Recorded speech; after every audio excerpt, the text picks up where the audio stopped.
यह कहानी एक दिव्यांग राजा की है जिसके राज्य में कोई भी परेशानी या समस्या नहीं थी।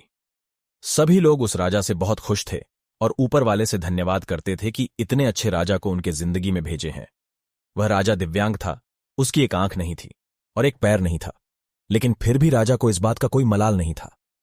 एक दिन राजा अपने महल के गलियारे में घूमते हुए अपने पूर्वजों की लगी तस्वीर को देख रहा था और सोच रहा था कि मेरे पिताजी इतने शूरवीर थे, उनके पिताजी इतने शूरवीर थे, हमें इतने शूरवीर खानदान में जन्म लेने का मौका मिला, यह ऊपर वाले का धन्यवाद है।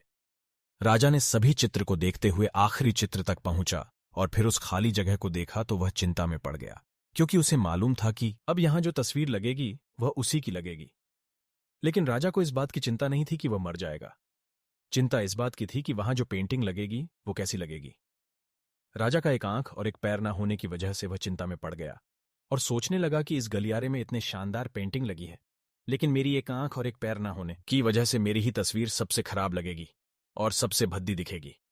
राजा ने सोचा कि मेरे मरने के बाद पता नहीं कैसी पेंटिंग बनेगी, और क्यों ना मैं अपने जीते जी ही एक शानदार पेंटिंग बनवाऊं, ताकि मुझे यह सुकून मिल जाए कि मेरी यहां अच्छी पेंटिंग लगेगी। अब उस राज्य में ऐलान करवा दिया गया और सभी पेंटर्स को बुलाया गया और कहा गया कि जो भी पेंटर ये राजा का शानदार पेंटिंग बनाएगा उसे शानदार इनाम मिलेगा। अब सभी पेंटर राज्य में आए और उन पेंटर को पता था कि अगर शानदार पेंटिंग बनेगा तो शानदार इनाम तो मिलेगा, लेकिन जिस राजा का एक आंख नहीं है, एक पैर नहीं है, उसका शानदार पेंटिंग कैसे बनेगा। पेंटर सोच रहे थे कि इनाम का तो पता नहीं, लेकिन अगर शानदार पेंटिंग नहीं बनी और राजा गुस्सा हो गया तो सजा मिलेगी, इसीलिए बड़े बड़े चित्रकार भी आगे नहीं आए। तभी उसमें से एक लड़का बोला, राजा साहब, मैं आपकी पेंटिंग बनाना चाहता हूं, मुझे 24 घंटे का वक्त दीजिए। अब सभी बड़े बड़े पेंटर हैरान हो गए कि ये लड़का क्या पेंटिंग बनाएगा, और अगर राजा को पेंटिंग पसंद नहीं आई तो इसे सजा जरूर मिलेगी। राजा बोला, ठीक है, आप बना करके आइए।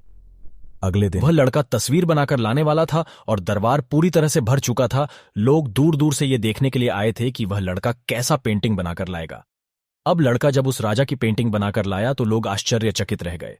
सब लोग जोर जोर से तालियां बजाने लगे, सीटी बजाने लगे, और जब राजा ने उस पेंटिंग को देखा तो वह खुश हो गया और बोला कि वाह, इससे अच्छी पेंटिंग तो इस पूरे गलियारे में नहीं है। राजा ने उस लड़के को बहुत सारा इनाम दिया। अब आप सोच रहे होंगे कि उस राजा की क्या पेंटिंग बनी होगी, जिसकी एक आंख नहीं है और एक पैर नहीं है, कैसा पेंटिंग बना होगा। उस तस्वीर में लड़के ने उस राजा को एक घोड़े पर सवार किया था।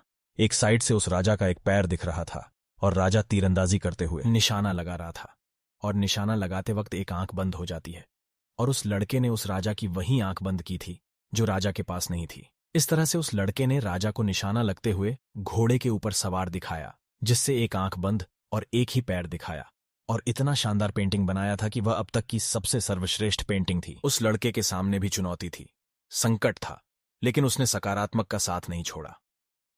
जिंदगी में आप जिस भी मुकाम पर हो, जिस भी संकट में फंस जाए, जिस भी स्थिति में हो, अगर आपने सकारात्मक का साथ कभी नहीं छोड़ा तो यकीन मानिए आप उस संकट से बाहर निकल आएंगे। जिंदगी में उम्मीद का साथ मत छोड़िए, क्योंकि जिसने उम्मीद का साथ छोड़ दिया तो फिर जिंदगी उसका साथ छोड़ देती है। हर पल सकारात्मक रहिए, खुश रहिए, ऊपर वाले के आशीर्वाद के साथ और अपनों के प्यार के साथ अपनी अच्छी और सच्ची मेहनत के साथ कर दिखाओ कुछ ऐसा कि दुनिया करनी चाहे आपके जैसा। ऐसी ही मोटिवेशनल कहानी सुनने के लिए ज्वाइन करें हमारा यूट्यूब चैनल ज्ञान 247, ताकि आप जीवन में सफल हो। अगर आपको कहानी अच्छी लगी तो प्लीज हमारा चैनल लाइक और सब्सक्राइब और शेयर जरूर करें।